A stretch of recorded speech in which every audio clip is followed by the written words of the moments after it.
नमस्कार दोस्तों, कैसे हैं आप सब लोग। एक बार फिर से आप सभी का स्वागत है टीचिंग एग्जाम TWA के प्लेटफॉर्म पर।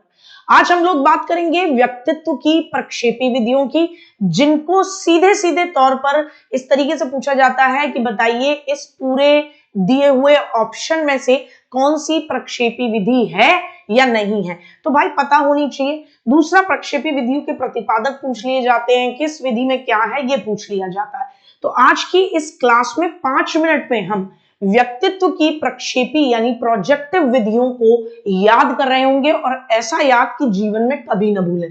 तो देखिए साहब, प्रक्षेपी विधियां होती क्या हैं? जो आपके अचेतन मन में क्या चल रहा है उसके बारे में बात करती हैं। तो प्रक्षेपण शब्द किसका दिया हुआ है? सिगमंड फ्राइड साहब का। तो जो चीजें आपके अचेतन मन में चल रही हैं, जो भावनाएं, जो विचार, जो कुंठाएं, जो आप किसी को नहीं बता रहे, जिसके चलते आपका व्यक्तित्व गड़बड़ा रहा है, उसके बारे में पता लगाना कि भाई क्या विचार चलते हैं इस व्यक्ति के मन में, उनको हम बोलते हैं, जिन विधियों से हम अचेतन मन की इन चीजों को निकाल लेते हैं, उन विधियों को बोलते हैं प्रक्षेपी या प्रोजेक्टिव मेथड। तो प्रक्षेपी विधि में अचेतन मन का अध्ययन होता है।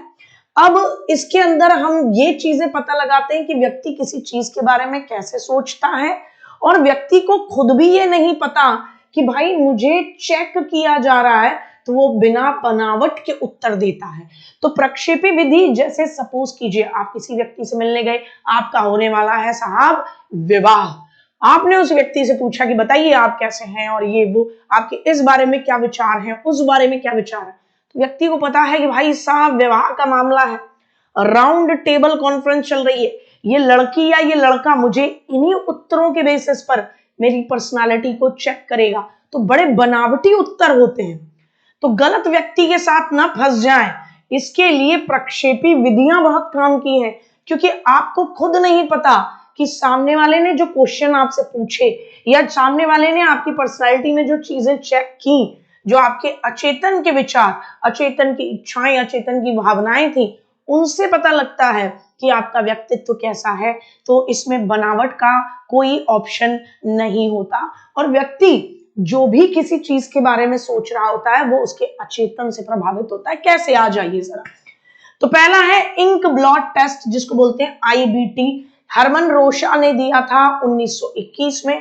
इसमें 10 कार्ड बच्चे को दिखाए जाते हैं, उन कार्ड पर ऐसे शाही के धब्बे छिड़क दिए जाते हैं, सामने वाले से पूछा जाता है बताओ तुम्हें कौन सी आकृति नजर आ रही है, और आकृति हर व्यक्ति को वही नजर आएगी जो उसका अचेतन जिस तरीके के विचारों से भरा होगा।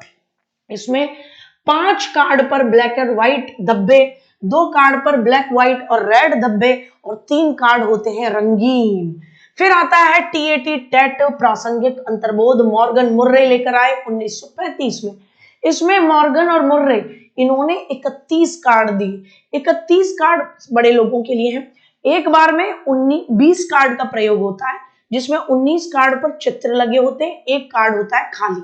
अब ये इन 31 कार्ड में 10 कार्ड होते हैं मेल के, पुरुषों के, 10 फीमेल के, 10 दोनों, और एक कार्ड खाली, जिसपे उन कार्ड पर जो चित्र बने हुए हैं, उन चित्रों को देखकर व्यक्ति के मन में क्या ख्याल आता है वो उस खाली कार्ड पर कहानी के तौर पर लिखना है।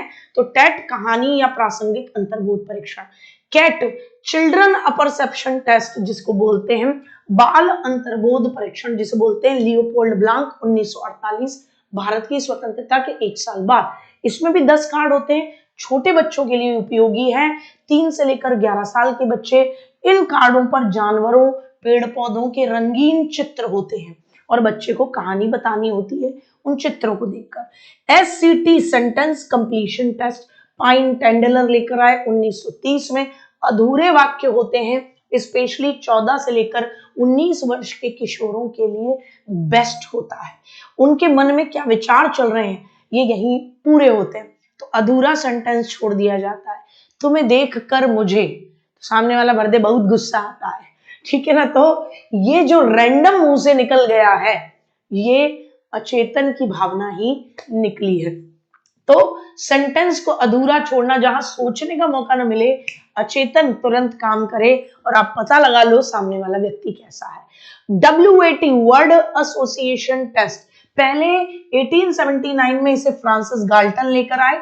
उस समय उन्होंने 75 शब्द रखे थे, 75 शब्द। लेकिन 1904 में युंग ने इसमें शब्दों की संख्या क्या कर दी, 100 कर दी। 100 शब्द कर दिए युंग ने, जिसमें 50 फालतू के शब्द और 50 व्यक्तिगत जीवन से जुड़े शब्द हैं। और हर शब्द को सुनने के बाद आपके दिमाग में सबसे पहला विचार क्या आता है, आपको वो बताना होता है। जैसे मैंने आपसे कहा कि पढ़ाई, तो बिना सोचे क्विकली तुरंत बताना है, तो आधे से ज्यादा लोग कहेंगे उफ दिक्कत। तो इसका मतलब आप अचेतन से पढ़ाई के लवर हैं या नहीं है ना। जॉब, तुरंत निकले कि पैसा, तो इसका मतलब अचेतन से ये चीज क्लियर हो रही है कि जॉब आपको किस लिए चाहिए, पैसा कमाने के लिए चाहिए सिर्फ। तो इससे पता लगता है कि व्यक्ति की पर्सनालिटी कैसी है। तो अगली बार किसी से मिलने जाओ तो sentence completion test, free word association, ऐसे जो चीजें आपको इस व्यक्ति के बारे में जाननी है, जो विचार जानने हैं, तो फालतू के 50 शब्द और ढंग के 50 शब्द साथ में लेके जाना, कहना चलो गेम खेलेंगे, और गेम में पता लग जाएगा। पीएफटी, पिक्चर फ्रस्ट्रेशन टेस्ट, तस्वीर कुंठा, रोजनविंग लेकर आए 1949 में। इसमें व्यक्ति को 24 कार्टून दिखाए जाते हैं, 12 पर पुरुषों के चित्र होते हैं, 12 पर महिलाओं के। किस चित्र को देखकर व्यक्ति की फ्रस्ट्रेशन निकलेगी, किस काम को देखकर व्यक्ति की फ्रस्ट्रेशन निकलेगी। सपोज करो कोई चित्र दिखाया, एक महिला पार्लर से लौट रही है या पार्लर से सजी धजी आ रही है, और व्यक्ति की फ्रस्ट्रेशन उसी पे निकले कि बस पति का पैसा उड़ाया, समझो यही है मामला। उसके घर में वो अपनी पत्नी की इन्हीं बातों से फ्रस्ट्रेटेड है। तो ऐसे पता लगता है, ठीक। डीपीटी, ड्रॉ अ पर्सन, मैकहोवर ने दिया 1926 में। इसमें पर्सन को ड्रॉ करना है, चित्र अंकन करना है, मनुष्य की आकृति बनवाकर आप व्यक्तित्व को मापते हो, कैसी आकृति उस व्यक्ति ने बनाई। उससे पता लगता है व्यक्तित्व सरल है, कठिन है, जटिल है, घाघ आदमी है, छुपा रहा है या सच्चाई है।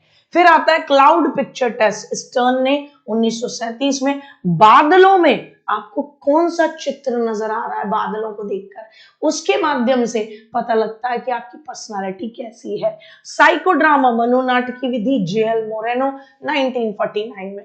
इसमें अभिनय नाटक कराया जाता है, जिसके माध्यम से बच्चे को अपने इमोशन को प्रकट करने का मौका मिलता है। तो चलिए एक बार ट्रिक से सबको याद करते हैं। हरमन रोशा का था शाही डब्बा परीक्षण, तो रोशा, रोमत यार, शाही का डब्बा ही तो है। हरमन रोशा का शाही डब्बा परीक्षण 1921, 10 कार्ड याद रह जाएंगे। मॉर्गन और मुर्रे, टेट, टीएटी, तो आप सब यूपी टेट, सी टेट, पता नहीं कितने टेट देते हैं। तो टेट देखकर रो मत, मुरझा मत मेरे यार, मॉर्गन और मुर्रे। टेट देखकर मुर्रे मुरझा गया। कैट, कैट यानी लियोपोल्ड ब्लांक का चिल्ड्रन परसेप्शन टेस्ट, तो कैट यानी बिल्ली के पीछे बालक, लियोपोल्ड ब्लांक, बिल्ली के पीछे बालक या बालक के पीछे बिल्ली, कुछ भी कर लीजिए, याद हो जाएगा। एससीटी, पाइन और टेंडलर, अधूरा वाक्य लिखने में हाथ में पाइन होता है, पेन होता है। अधूरे वाक्य अगर कोई छोड़ जाए, उनको आप कंप्लीट करो तो आपके हाथ में क्या होगा, पेन होगा। 1930, पाइन और टेंडलर, ठीक साहब। उसके बाद पीएफटी, रोजनविंग, जब रोज कोई आपको तंग करता है तो आपको क्या महसूस होती है, फ्रस्ट्रेशन महसूस होती है, तो रोजनविंग का तस्वीर कुंठा। क्लाउड स्टर्न, बादल में स्टार टिमटिमाते हैं, तो स्टर्न ने दिया क्लाउड पिक्चर टेस्ट। मनोनाटकीय, जेएल मोरेनो, नाटक देखने को मोरे नैना तरस गए। हो गई याद आपको सारी विधियां। जितने भी बच्चे अपनी कंटेंट की बेहतरीन क्लासेस के साथ जुड़ना चाहते हैं, इसी तरीके के कंटेंट को करना चाहते हैं, तो प्रखर बैच 2.0 के साथ जुड़ना ना भूलें, और टेट 20 कूपन कोड लगाना ना भूलें। इस वीडियो की पीडीएफ भी आपको मिलती है अगर आप टारगेट विद अंकित एप्लीकेशन को डाउनलोड करें। उसमें फ्री पीडीएफ फोल्डर में जाएं, वहां पर टीचिंग एग्जाम फोल्डर में जाएं, वहां पर यूपी टेट 2026 वाले फोल्डर में पहुंचकर शॉर्ट वीडियो फोल्डर में जाएं। तो मुझे उम्मीद है ये वीडियो आपको अच्छी लगी। आगे फिर मिलते हैं ऐसे ट्रिक के साथ आपकी प्रॉब्लम्स का सॉल्यूशन करने के लिए। जय हिंद, जय भारत, लव यू।